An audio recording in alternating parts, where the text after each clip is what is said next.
Bismillahirrahmanirrahim. Assalamualaikum warahmatullahi wabarakatuh. Alhamdulillah, pada kesempatan kali ini saya akan membahas mengenai tentang persoalan atau permasalahan yang dihadapi oleh seorang guru. Nah, di dalam mengajar, guru itu memiliki tantangan atau permasalahan tersendiri yang terkadang sulit untuk dihadapi. Nah, setiap tantangan tersebut bisa disebabkan karena faktor internal atau dari dalam diri seorang guru itu sendiri, dan faktor eksternalnya, yaitu bisa dari siswa ataupun lingkungan sekolah. Nah, meski begitu, guru itu harus bisa mengatasi permasalahan tersebut agar pembelajaran itu tetap berjalan dengan efektif dan efisien sesuai dengan yang diinginkan. Nah, ada beberapa tantangan yang dihadapi oleh seorang guru atau permasalahan yang dihadapi oleh seorang guru. Nah, pertama itu kurangnya persiapan di dalam mengajar. Nah, kita sebagai seorang guru tentunya harus punya plan dalam mengajar untuk 1 tahun ajaran ke depan, karena guru yang kurang persiapan dalam mengajar dapat merugikan perkembangan siswa secara akademisnya. Nah, sebelum tahun ajaran dimulai, guru itu harus bisa membuat RPP atau rencana persiapan pembelajaran, menyiapkan perangkat atau media pembelajaran yang akan digunakan, sampai dengan bahan evaluasi materi. Sebagai seorang guru, kita itu harus terampil dalam mengelola kelas sesuai dengan karakteristik dari peserta didik kita. Hal itu bertujuan supaya materi belajar yang akan kita ajarkan itu dapat tersampaikan dengan baik kepada peserta didik. Nah, buatlah rancangan kegiatan pembelajaran yang akan dilakukan per minggu, per bulan, supaya kita bisa tahu apa saja yang harus dipersiapkan ke depannya dalam mengajar. Nah, selanjutnya yang kedua yaitu perilaku siswa yang beragam. Nah, sebagai seorang guru mungkin kita kesulitan dalam memahami setiap karakteristik dari peserta didik, karena ada banyak siswa atau peserta didik yang kita temui di sekolah, dan karakternya itu berbeda-beda antara anak yang satu dengan anak yang lainnya, siswa yang satu dengan siswa yang lainnya. Namun, tahukah kita bahwasanya setiap siswa itu ingin diperhatikan dalam kegiatan belajar mengajar oleh gurunya?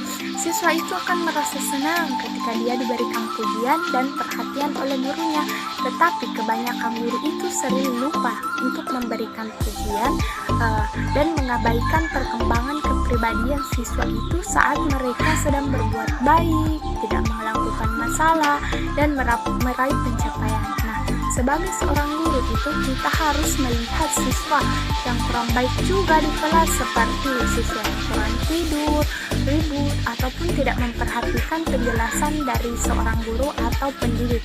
Nah, maka dari itu kita harus bantu peserta didik itu untuk dia bisa menjalankan pembelajaran itu dengan lebih baik dan lebih konsentrasi dan memperhatikan materi yang dijelaskan oleh pendidik atau seorang guru di dalam proses pembelajaran di kelas.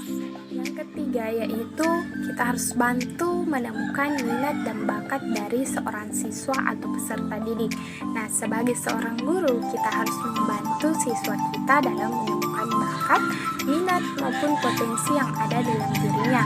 Nah, dengan tersalurkannya minat dan bakat dari seorang siswa secara tepat, itu dapat meningkatkan pembelajaran dan motivasi dari belajar siswa tersebut.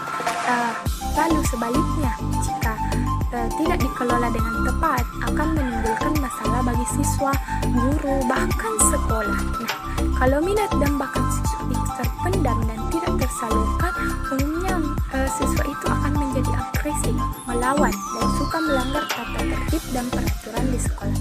Nah, kalau hal itu tidak ditindaklanjuti, maka bisa timbul masalah-masalah baru.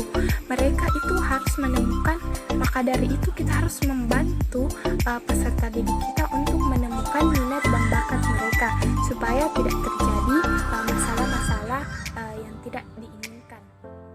Konsentrasi siswa yang kurang. Nah, faktor yang menyebabkan siswa itu kurang berkonsentrasi ada berbagai banyak hal, yaitu seperti faktor lingkungan, psikologis, dan faktor internal, yaitu dari dalam diri siswa atau peserta didik itu. Nah, faktor lingkungan di sini maksudnya adalah yang ada di sekeliling siswa atau peserta didik tersebut. Misalnya saat diberi tugas, siswa itu terganggu dan lebih tertarik dengan suara-suara ramai yang ada di luar kelas. Jadinya dia konsentrasinya akan terganggu. Nah, faktor psikologis di sini adalah ketika siswa itu mengalami tekanan. Jadi saat mereka mengerjakan tugas atau belajar, fokusnya itu terganggu, misalnya karena kurangnya kemampuan bersosialisasi siswa dengan siswa yang lainnya. Gangguan faktor internal dapat terjadi karena adanya gangguan perkembangan otak dan hormon yang lebih banyak, sehingga anak itu kurang untuk bisa berkonsentrasi dalam mengerjakan sesuatu atau tugas yang diberikan oleh pendidik. Nah, hal tersebut tentu menjadi tantangan tersendiri bagi seorang guru. Untuk membuat siswa itu lebih fokus dan konsentrasi, maka cobalah untuk membuat pembelajaran yang lebih menarik. Kita sebagai seorang pendidik harus membuat suasana kelas itu supaya tidak kaku dan tidak canggung. Supaya kita harus membuat suasana kelas itu menarik, supaya siswa itu lebih fokus dalam memperhatikan pelajaran dan mereka tidak teralihkan ke hal-hal yang ada di luar kelas maupun dari gangguan dari temannya.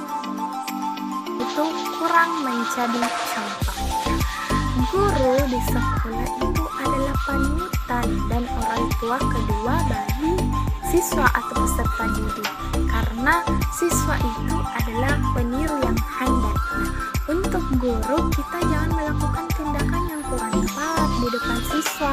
Jangan mengatakan kata kasar, kotor, menghina siswa, saling terlambat masuk kelas, dan lain-lain. Karena itu nantinya akan bisa menyulitkan kita dalam mengajar di dalam kelas. Sebisa mungkin kita itu harus mengatakan hal-hal yang baik, hal-hal yang positif, meskipun kita sedang marah-marah ataupun ada masalah yang dari rumah. Tidak boleh juga dibawa masalah tersebut ke sekolah ya, karena akan mempengaruhi proses belajar mengajar.